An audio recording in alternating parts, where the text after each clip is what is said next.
आप देख रहे हैं अल्फा डिफेंस हिंदी में आपका स्वागत है। आज के इस वीडियो में हम लोग बात करेंगे यूनाइटेड स्टेट्स ऑफ अमेरिका के बारे में।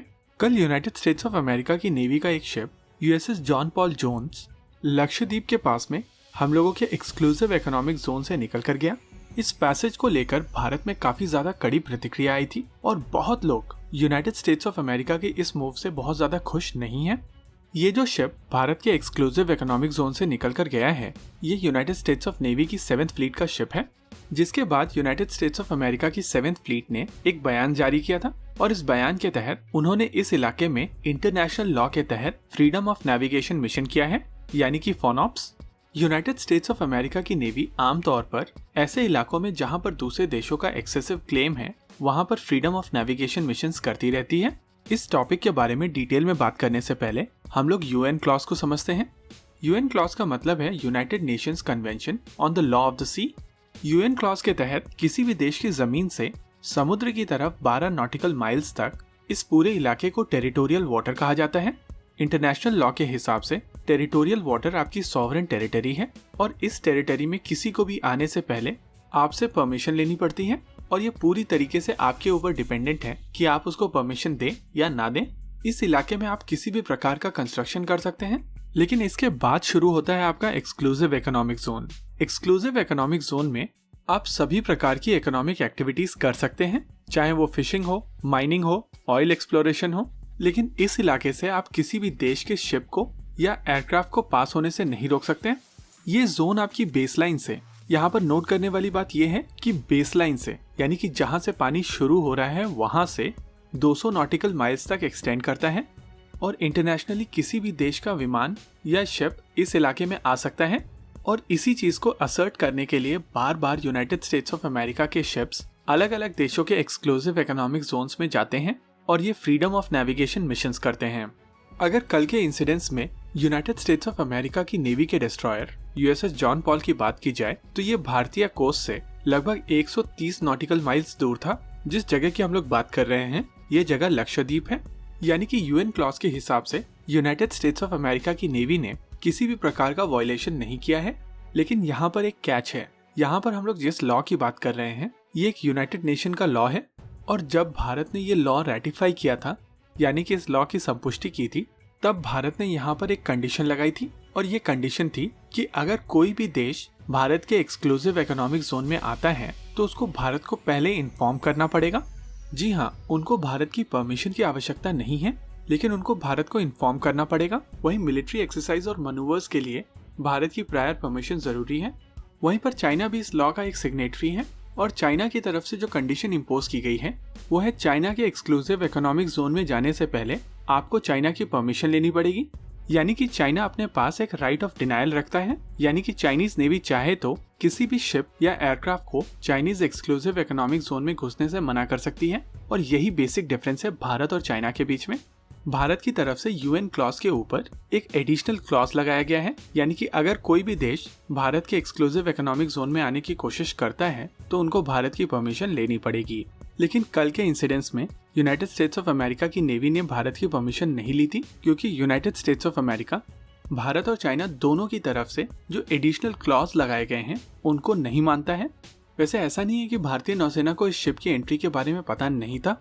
अगर एमईए के बयान को देखा जाए तो उसके हिसाब से इस शिप की कंटिन्यूअस ट्रैकिंग की गई थी। ये शिप जब पर्शियन गल्फ से निकला था, यानी कि ईरान के पास से जब ये शिप निकला था, तभी से इसकी ट्रैकिंग शुरू कर दी गई थी और इसकी ट्रैकिंग पूरी तरीके से मलाक्का स्ट्रेट्स तक की गई थी। ऐसा नहीं है कि यूनाइटेड स्टेट्स ऑफ अमेरिका की नेवी की तरफ से ऐसा कोई freedom of navigation mission Bharat के एक्सक्लूसिव इकोनॉमिक जोन में पहली बार किया गया है। इससे पहले भी कई बार यूनाइटेड स्टेट्स ऑफ अमेरिका की नेवी भारत के एक्सक्लूसिव इकोनॉमिक जोन में फ्रीडम ऑफ नेविगेशन मिशंस करती रहती है। अभी आप अपनी स्क्रीन पर एक इन्फोग्राफिक्स देख सकते हैं। ये इन्फोग्राफिक्स इंडिया टुडे के एग्जीक्यूटिव एडिटर संदीप उनिथन का है और इसमें आप देख सकते हैं कि सालों से यूनाइटेड स्टेट्स ऑफ अमेरिका की नेवी की तरफ से भारत के एक्सक्लूसिव इकोनॉमिक जोन में फ्रीडम ऑफ नेविगेशन मिशन किए जाते हैं। लेकिन इस बार एक चेंज था। इस मिशन को करने के बाद में यूनाइटेड स्टेट्स ऑफ अमेरिका की नेवी की 7th फ्लीट ने एक बयान जारी किया था। इस बयान को आप अभी अपनी स्क्रीन के ऊपर देख सकते हैं और अगर आप इसको ध्यान से पढ़ेंगे तो समझ में आएगा कि यूनाइटेड स्टेट्स ऑफ अमेरिका की तरफ से एक बुलिंग लैंग्वेज का प्रयोग किया गया है। उनकी तरफ से कहा गया है कि यूएसएस जॉन पॉल जोन्स यानी कि DDG-53 भारत के आइलैंड लक्षद्वीप से 130 नॉटिकल माइल वेस्ट में भारत के एक्सक्लूसिव इकोनॉमिक जोन में गया था और यहाँ पर जाने से पहले इस डिस्ट्रॉयर ने भारतीय परमिशन नहीं ली थी। इस स्टेटमेंट में एक चीज ऐड की गई है कि भारत की तरफ से रिक्वेस्ट की जाती है कि भारत के एक्सक्लूसिव इकोनॉमिक जोन में कोई भी मिलिट्री मैनूवर या मिलिट्री एक्सरसाइज करने से पहले भारत की कंसेंट लेनी जरूरी है और इस दौरान इस शिप ने कोई भी परमिशन नहीं मांगी है क्योंकि ये भारत की कंडीशन इंटरनेशनल लॉ के खिलाफ है और अपने फ्रीडम ऑफ नेविगेशन को असर्ट करते हुए ये शिप इस इलाके से निकल कर गया है। इस स्टेटमेंट में लास्ट में लिखा हुआ है कि उन्होंने पास में ऐसा किया है और आने वाले फ्यूचर में भी वो लोग ये चीज करेंगे। Freedom of navigation international law के हिसाब से है और वो बार बार इस चीज को असर्ट करते रहेंगे। यूएस नेवी का ये स्टेटमेंट काफी ज्यादा प्रोवोकेटिव था, लेकिन उन्होंने यही टेम्पलेट श्रीलंका, मालदीव्स, यहाँ तक कि साउथ कोरिया के लिए यूज की है। अगर भारतीय MEA की बात की जाए यानी कि मिनिस्ट्री ऑफ एक्सटर्नल अफेयर्स की बात की जाए तो उनका स्टेटमेंट काफी ज्यादा नपातुला था और उन्होंने ये कहा था कि ये गवर्नमेंट ऑफ इंडिया की एक स्टेटेड पोजीशन है कि United Nations Convention on Law of the Sea Bharat के एक्सक्लूसिव इकोनॉमिक जोन में किसी भी देश को ये परमिशन नहीं देता है कि वो एक मिलिट्री मैनूवर या एक मिलिट्री एक्सरसाइज कर सके। इस स्टेटमेंट में आगे कहा गया है कि USS John Paul Jones continuously monitor किया गया था और भारत अपनी कंसर्न्स डिप्लोमेटिक चैनल्स के through United States of America की गवर्नमेंट को देने वाला है। ये काफी बेहतरीन रेस्पॉन्स है, इसमें आप मैच्योरिटी देख सकते हैं।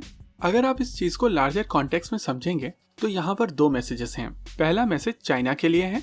चाइना को कहा जा रहा है कि जब हम लोग अपने एलाइज को नहीं छोड़ रहे हैं तो चाइना को रिलीफ मिलने के चांसेस ही नहीं है। वहीं दूसरा मैसेज भारत के लिए है। यूनाइटेड स्टेट्स ऑफ अमेरिका की तरफ से भारत को ये बताया गया है कि हम लोग एलाइज हैं, लेकिन जो स्टैंडिंग इश्यूज हैं वहाँ पर भारत को फ्री पास नहीं मिलेगा। भारत की यूनाइटेड स्टेट्स ऑफ अमेरिका के साथ में कई सारे स्टैंडिंग इश्यूज हैं, चाहे वो रशिया के साथ S-400 ट्रायम्फ वाली डील हो या ईरान के साथ ऑयल वाली डील हो।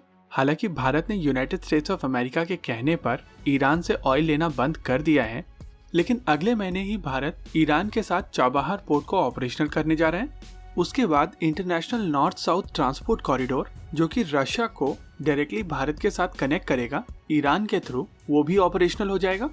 और ये सारी की सारी चीज कहीं ना कहीं भारत और यूनाइटेड स्टेट्स ऑफ अमेरिका के बीच में फ्रिक्शन पॉइंट्स हैं। और रही बात भारत के एक्सक्लूसिव इकोनॉमिक जोन में फ्रीडम ऑफ नेविगेशन मिशंस की, तो वो तो यूनाइटेड स्टेट्स ऑफ अमेरिका तब तक करता रहेगा जब तक भारतीय नौसेना इस पूरे इलाके में यूनाइटेड स्टेट्स ऑफ अमेरिका की नेवी को चैलेंज करने में सक्षम नहीं हो जाती। आखिर में ज्ञान सेगमेंट। देखिए, इंटरनेशनल पॉलिटिक्स में कोई भी चीज़ परमानेंट नहीं होती। जो चीज़ परमानेंट होती है वो है आपके नेशनल इंटरेस्ट। इंटरनेशनल पॉलिटिक्स में कोई भी परमानेंट दोस्त नहीं होता और कोई भी परमानेंट दुश्मन नहीं होता। आप तभी तक उस देश के साथ में खड़े रहते हैं जब तक आपके इंटरेस्ट मीट हो रहे हैं। और इस समय भारत को यूनाइटेड स्टेट्स ऑफ अमेरिका और रशिया दोनों के बीच एक परफेक्ट बैलेंस की आवश्यकता है और फिलहाल भारत एक सही रास्ते पे है। इसी के साथ आज के इस वीडियो में रखते हैं केवल इतना ही। वैसे ये हैं कल की टॉप 5 कमेंट्स और इस वीडियो में आने वाली टॉप 5 कमेंट्स कल के वीडियो में डिस्प्ले की जाएंगी।